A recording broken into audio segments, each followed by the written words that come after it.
The following program is a presentation of the Options Insider Radio Network. For more programs, visit www.theoptionsinsider.com or search for Options Insider Radio in iTunes.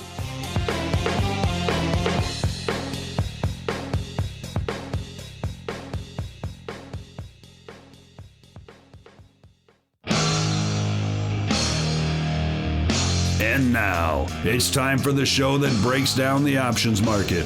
From unusual activity alerts to market updates and trading strategies. If it involves puts and calls, then our all-star panel will break it down. It's time to hit the Option Block.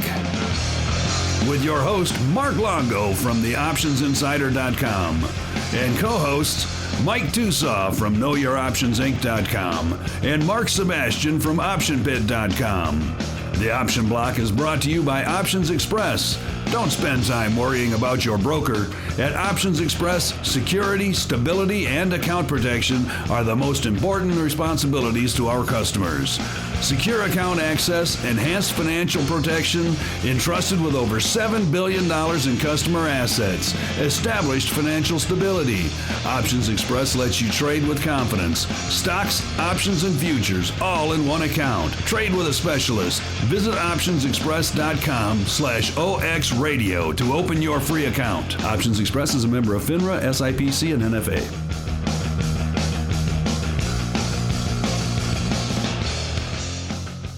And welcome to the Option Block.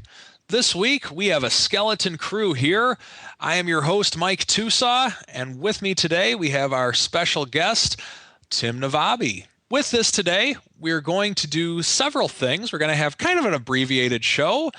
We have a lot of our crew is out making the world a better place for not only option traders, but for the world in general.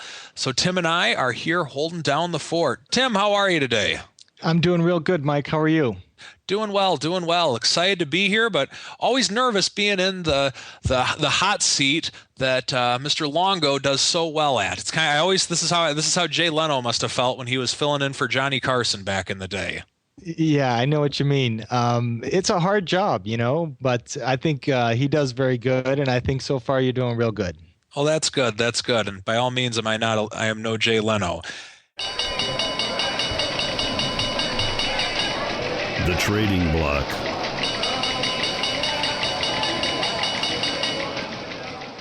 Today in the market's kind of a seesaw day. We're up, we're down, we're sideways. What's going on in these markets?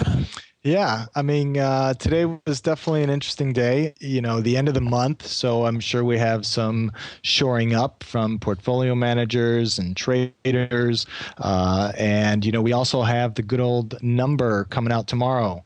So, there's probably a lot of people waiting for that or just trying to set themselves up for that. But yeah, definitely it was a really strange day. I think we were down real big this morning, right? Then out of nowhere, we see a little bit of a rally, then kind of stalls out, then, all of a sudden heads back up. So yeah, very interesting. It's the long and winding road to nowhere, basically. And then I saw, there's this other company people have been talking about lately. I forget the name of it, that they actually went up a little bit today. What's that? Oh, Facebook. What do you think of that? Facebook's actually going up today. How are you guys getting a lot of calls for Facebook options over at the old OX trade desk? Yeah. We have been, yes. Today, I definitely talked to a lot of people who were trading both Facebook stock and Facebook options. So, yeah, I think it was pretty interesting to see. I think this morning, it was headed lower, and I talked to a couple of people who were just really kind of throwing in the towel on Facebook, and sure enough, that's the time. People are throwing in the towel. All of a sudden, stock's up over 2.5% by the end of the day. Yeah, no kidding. Yeah, I'm looking at the options on this thing right now. For those of you out in option block land, as we can call it, Facebook closed today at 29.53, and I'm looking at the weeklies that expire a week from tomorrow. So the 8-day options right now on Facebook, the 30 calls are trading at 85 cents. Would you say that's some? Would you say that that's some juicy premium? The weekly options that expire tomorrow at 30 cents? Oh, no, I'm sorry. No, the ones that expire a week from tomorrow. Yes. I would think so. Yeah, it's like 3% is what you can get at 3% yield on a covered call. I don't know if you want to call it a yield, but close to 3% for 8 days of being in the trade. Yeah. I kind of always work on a little different level than you or, Mark Longo, as, he has time to look at stuff. Of course, he does a lot.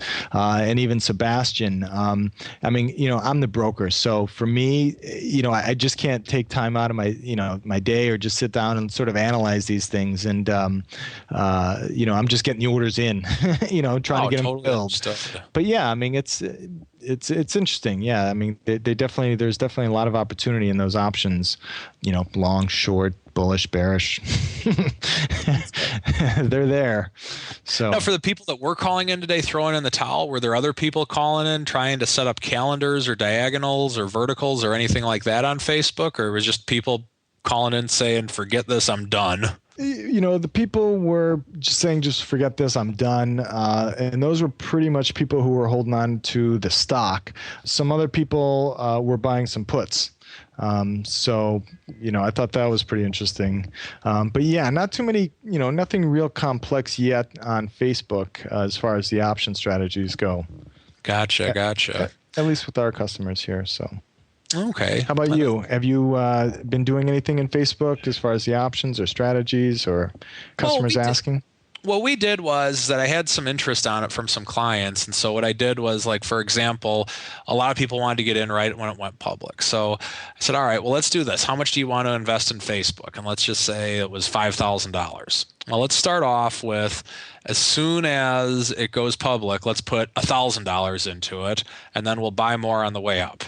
And, well, as you well know, it never went up. So we have about a 20% position or not a half position, but just 20% of a position in Facebook. So we have a lot of people with like 8 shares, or I think we have one guy with 9 shares, another person with 23 shares. And we have a lot of odd lot Facebook holdings right now because it never went up to buy more of it. So it's one where, if you're going to swing for a home run, you got to be careful on it. And I'd much rather lose on 23 shares than 200 shares or 500 shares or 1,000 shares, as some people actually wanted to do. So been very cautious in the Facebook world. So now all we need to do is have it go up to 80 now after everybody's out of it. Now we're ready for it to come up. Yeah, that's good. Well, I hope you get your way. Not holding my breath. At a Facebook introduction here. What do you say we do some trading block here? Sounds good. Today in the markets, folks, the Dow finished down 26 points. NASDAQ finished down 10 points. The SPX finished down just under 3 points at 1310. Like we were saying earlier, it's definitely been a seesaw day today in that we opened up in such a way. We actually have had a 20-point range in the S&P today, and we finished up. I'm just looking at in the after hours, looking at what the E-mini futures are at. Finished up today down 2.5 points. With the VIX cash closed pretty much flat as well, down 8 cents. And like I said earlier, it's just been a long and winding road to nowhere. In terms of stocks lighting up my tape, pretty much everything that I look at has been relatively flat on the day. Facebook was the big story. With Apple was up a little bit around the 581 level, and it came down to 571, and it's down $2 on the day, back at 577. So Apple, along with the market, once again, it's a long and winding road to nowhere. Is there anything lighting up your tape over there in OX land? Yeah, I thought I would go through some of our most actives here and then talk about some of the active commodities. Apple was our number 2 most active stock today. VIX was the 4th, and Caterpillar all of a sudden sneaks in there at number 5. After Caterpillar, Facebook. After Facebook, we have the Qs, and then we have Amazon rounding it out there for the OX most actives. So, yeah, just some of the more popular names of course with everyone, and it's interesting. I think, again, probably on a day like today with some of the light volume, and people sort of squaring off the month and getting ready for tomorrow, all of a sudden you really sort of see, those bigger names just sort of pop out. Now, did you catch Grigas doing any day trading today? Oh, sure did. Yeah, absolutely. Yeah. I mean, he called the bottom for today. Oh, yeah. Okay. Yeah, he went long some weekly SPY calls, and when he was stopped out, the market rallied. I mean, that's the story of everyone. But it's just really funny to see when it just happens. I mean, it happens to me. I'm sure you see that sometimes with some day traders that you know of, or some of your customers, or even yourself. But yeah, I mean, it was really quite interesting. He went long some calls, thinking he was getting a nice discount on them. Put in a stop order, and the market just kept going down, really early, really fast. And he was stopped out, and sure enough, the market turned around and just started going straight up. Love it when you sell the bottom. So, and then as far as the commodity movers today, crude oil. Crude oil was a big mover today. I've got crude oil right now, 86.51 down $1.31. Looks like natural gas sort of halted its little slide here, short-term slide right now, 241. Heating oil, 270, and as far as the grains, soy meal was a big mover today. Soy meal was down 14.80, down over 3.5%. And then you had oats, oats up over 4%, 282.40. Soybeans were down. So soybeans were 1341.20. That was down 32, down over 2% there. And then you had wheat sliding a little bit here, down over 1%, 646. Some of the other movers, coffee, coffee again, continuing to move lower, 160.60, that was down 380. And lumber had a big day down. That was down over 3.5%, 281 even, down 1080. And what about those bonds? Did you see that? I mean, that's really, I think, some of the things that we've been watching, because they've just been just a great show. Yeah, that's one where just looking at like TLT's up $1.46 on the day today. And I mean, what are 30-year mortgage rates down to right now? At 1%? Or, I mean, not literally, but it's been just insane, the rally in these bonds. Yeah. That's another, big trade on our desk that we see a lot of. I mean, boy, it's been quite an active contract for people shorting it. It just is starting to seem like every other call now is, I'm, expecting interest rates to rise, and I'm looking to, trade something to take advantage of that. And, so people are, they want to trade futures. They want to know, about buying TLT puts. But yeah, just an unstoppable move there. I mean, it's 150 handle. Yeah, and it's I'm looking at just the chart of like IEF or TLT, and it channeled for a while about 6 months ago, and just the breakout that it's had recently has been phenomenal. I mean, even you can even look at SHY, the 1 to 3 year Treasury ETF, and even that one's had a little bit of rally lately. Now, granted, 20 cents is a rally for it, but still, without a doubt, bonds have definitely been on a tear. That's for sure. Mm-hmm. Yeah, and I think they'll be real active tomorrow as well. Yeah, going into the big number. Gold and silver. I know I have some thoughts on it, but what are some of the things that anyone doing any trading in gold and silver over at OX? Gold and silver, no. Gold and silver, I think with Facebook coming out and, so a lot of the other moves that have been going on in the commodity markets and equity markets, all of a sudden people just, have stopped, seem like they've stopped trading gold and silver here. Not much doing with futures, not much on the GLD or SLV, because I think they're waiting for a move in one direction or the other. Yeah, and the other thing, and it wouldn't be a trading block if we didn't say anything about that continent over there on the other side of the ocean. Europe. I think a lot going on with the euro too, with everything going on with Greece. It seems like what's interesting about gold is that it's held its support pretty well at the 150 level, just in reference to GLD, that is. Mm-hmm. And it's one where I think gold's at a pretty key number right now, in that if it breaks below the 150 level, that could be a breakout to the downside, but in reality, it's kind of held the support at the 150 level pretty well over the course of the last week and a half or so around that time. I know that my former fearless leader, Joe Cusick over at Options Express, has been watching the euro pretty closely at the 125 level. And I think that, along with the 150 level in GLD, we're at some interesting levels right now. And a lot of times people look at the summer doldrums for stocks and the old saying, sell in May and go away. But if you want some action one way or another, you might get your wish in GLD and the euro, I think, in the coming months. Yeah, I agree with you. I mean, the election coming up in June in Greece, things are going to move for sure. The dollar, you're right, just another march up there. I think over the last couple of days, I mean, there's times when I've seen gold up, dollar up, bonds up. You know what I mean? I mean, have you seen that? That's it's kind of rare. So you don't see that every day. Things are setting up, it seems like, and they are, looking for a breakout in one direction or the other. I'm with you on the gold. I mean, gold seems very tempting here, especially if they're going to start up the printing machines to save everybody else, or save Europe, or save the banks.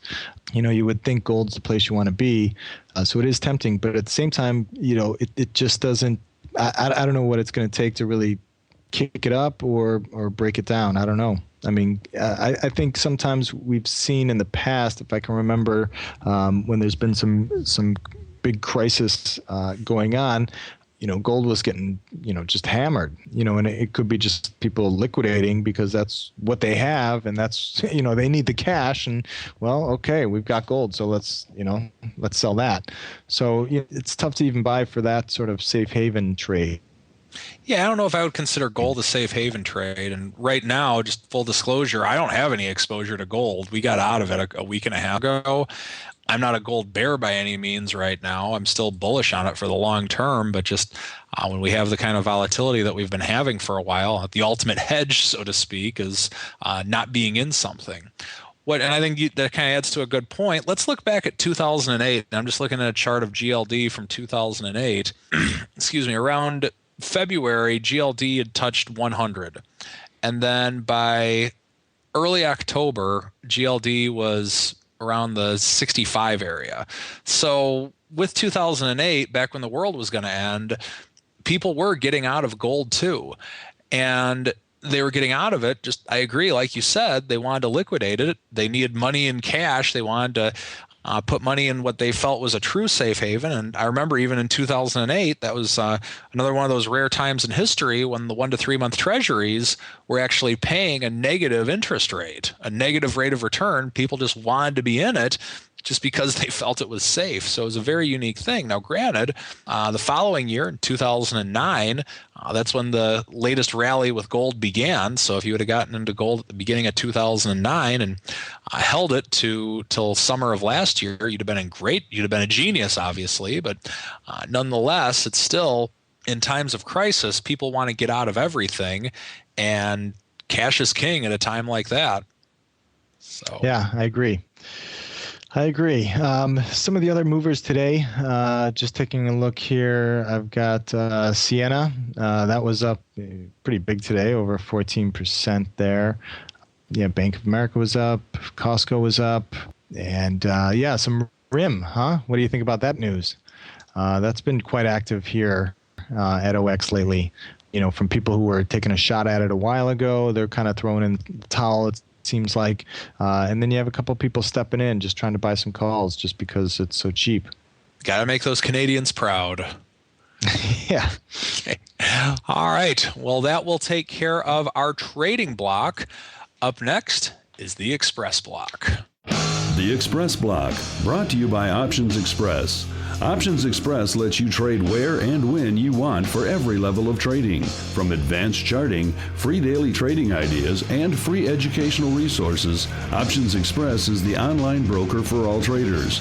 Best of all, Options Express allows you to trade stocks, options, and futures all in a single account on powerful yet easy-to-use trading platforms, including mobile devices.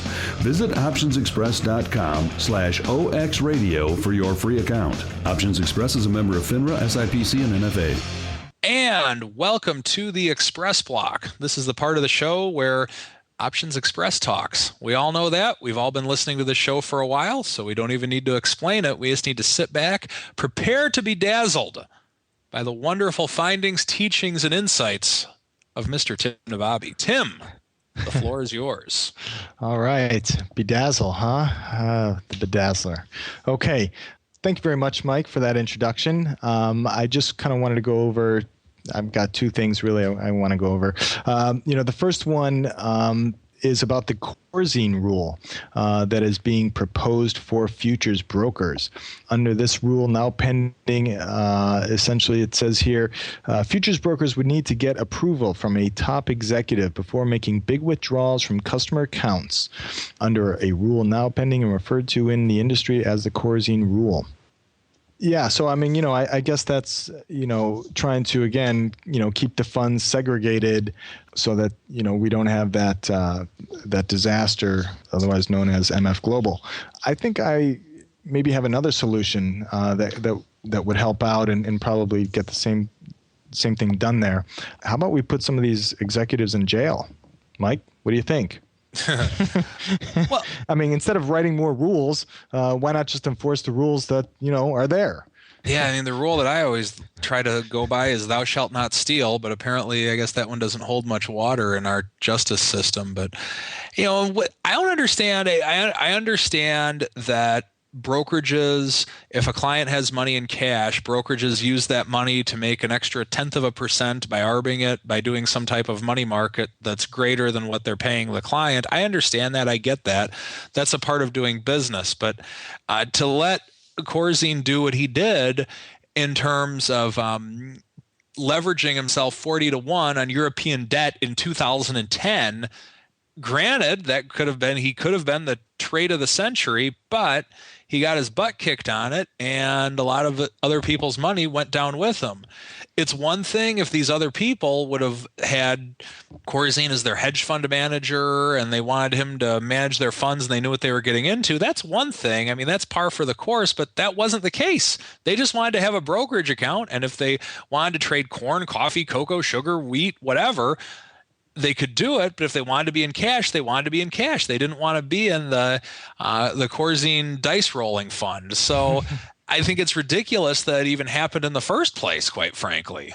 Yeah, I agree. I mean, I've been in the futures industry for a long time here, more than 10 years. And, every day going to work from day one, kind of, it was always ingrained to us as futures brokers, as futures traders, as account executives. Didn't matter where you were in the firm. I mean, the biggest thing is integrity. That's kind of how the futures market sort of, it's a big backbone to that, and what happened with MF Global seemed to just sort of break that. He's taking customer money and he's putting in on trades. You just can't do that, and now, okay, we're going to write another rule here. Well, why don't we put him in jail? And then that way that won't happen again, so that, people will think, wait a minute, if I do this, I'm going to go to jail. I think it's ridiculous. Now he's going to have a rule. Hey, I got a rule and I'm not even in jail. I mean, the guy's really sitting pretty right now, if you ask me. So, I know that this is a little related, because I went digging through some articles and found that in the savings and loan crisis scandal at the end of the late 80s, 800 bank officials went to jail. So if we compare that to our crisis that we've had, and this MF Global going down, as a sort of relation to it as well, I don't think anyone's gone to jail. I don't think anyone's even been charged. Well, when you get to write the rules, it's hard to prosecute the guys that write the rules.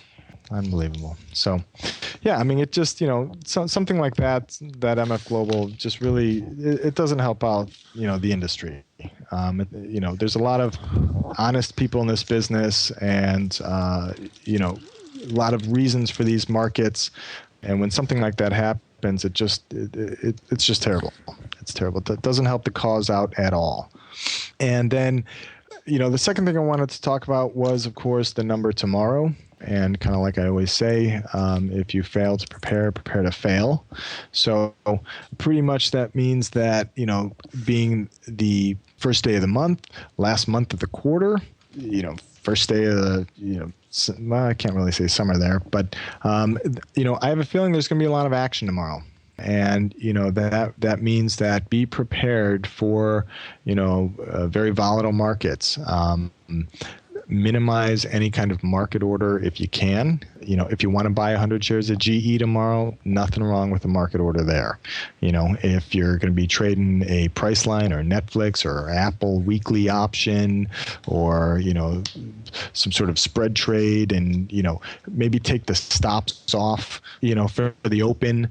Yeah, again, try not to use market orders on things like that. If you're going to use a broker, whether you're calling us at Options Express or you're going to use the live trade, again, be prepared so that, as soon as you get the broker on the phone, you know exactly what you want to do. Here's my, even if you don't know what you want to do, at least have as much information in front of you as you can. Here's my account number. Here's the stock. Here are the options I'm looking at. Know your account value. Know how much buying power you have. Know what your current margin is.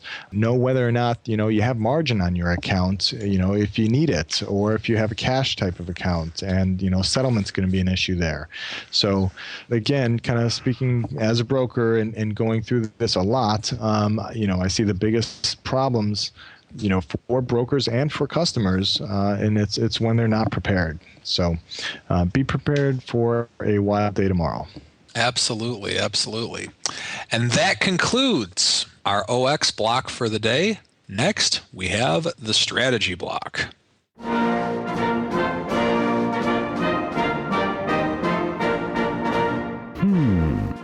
The strategy block.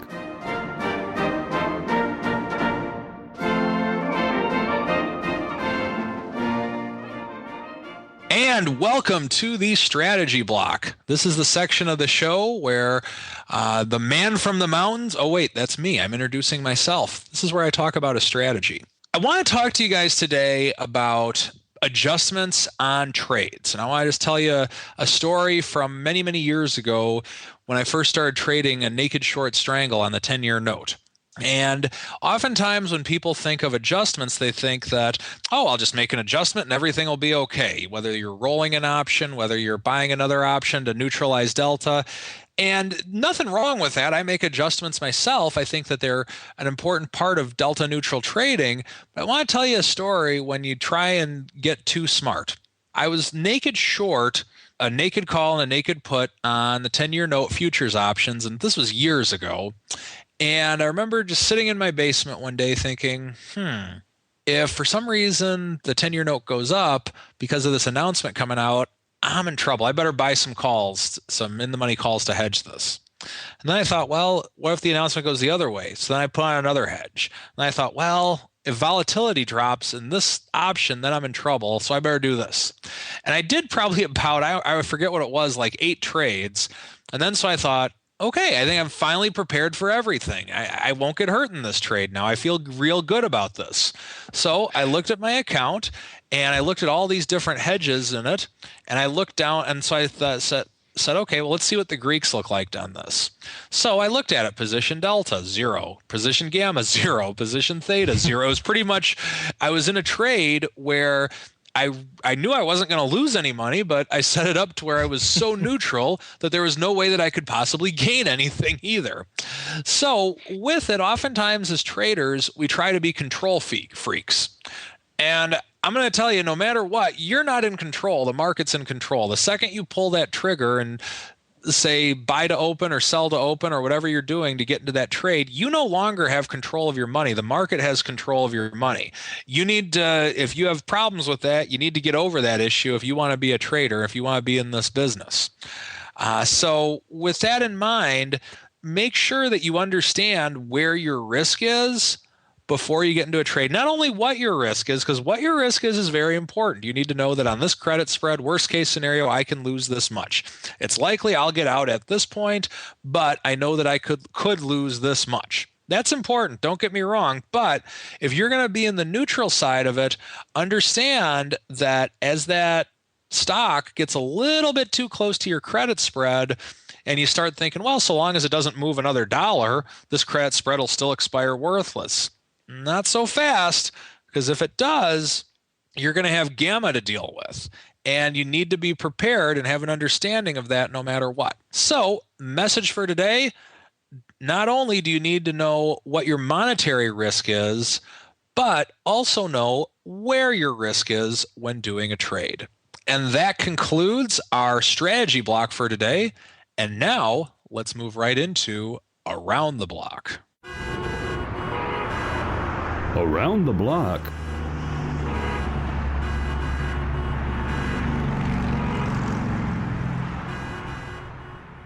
And welcome to Around the Block. This is the section of the show to where we go around and we talk about what we are watching in the coming days, weeks, months, possibly years, most likely much shorter time frame than that though, in the trading world. So with that, I will throw it to you, Mr. Navabi. What are you guys looking at Options Express around the block? So, as far as what we're looking here at Options Express, I mean, we do have our big number tomorrow. And it looks like what's expected is 150,000. As far as the unemployment rate's concerned, right, again, expected 8.1%. So, we had some ADP numbers today and some claims today. Initial claims were up today. So that was, that news wasn't very good. So, we'll see. We'll see what kind of number comes out tomorrow. It'll definitely be interesting. Like I was saying before, we've got some personal income, some personal spending, of course, auto sales, truck sales. So those are some of the economic numbers that we're looking at. And then, of course, like I said earlier, I think at the date, I don't have it exact here. Some June 15th, June 17th, we have the election in Greece. So that's what we're watching here at Options Express. Gotcha. Yeah, the things that I'm looking at, just the market as a whole, we're at the 1300. We're approaching the 1300 level again on the SPX. Curious to see. It did dip below it for a little bit today, so curious to see if that holds.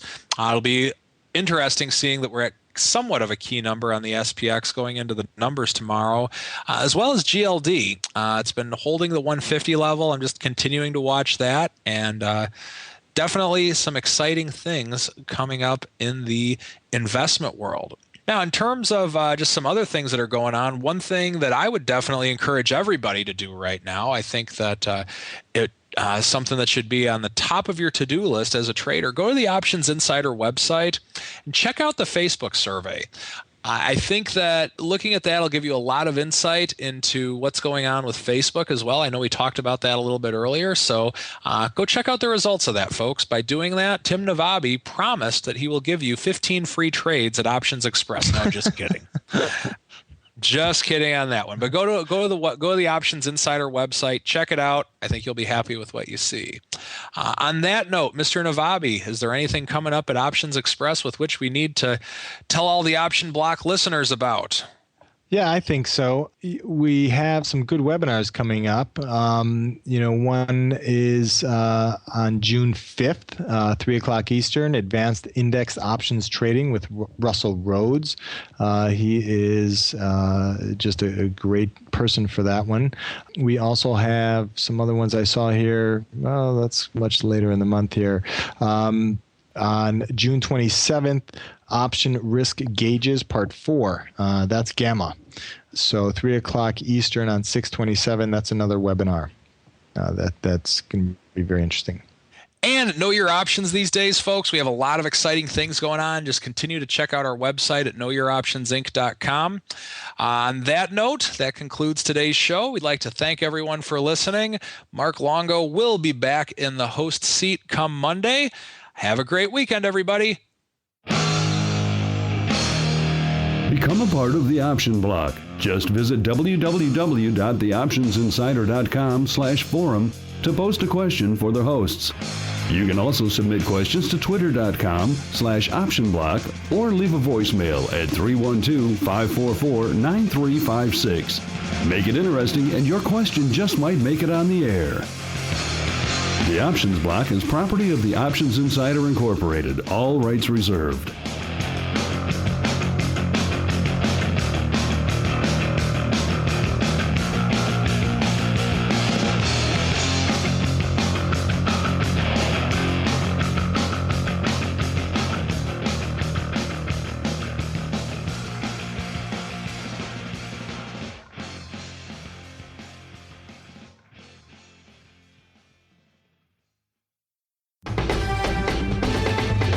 The preceding program was a presentation of the Options Insider Radio Network. For more programs, visit www.theoptionsinsider.com/radio or search for Options Insider Radio in iTunes.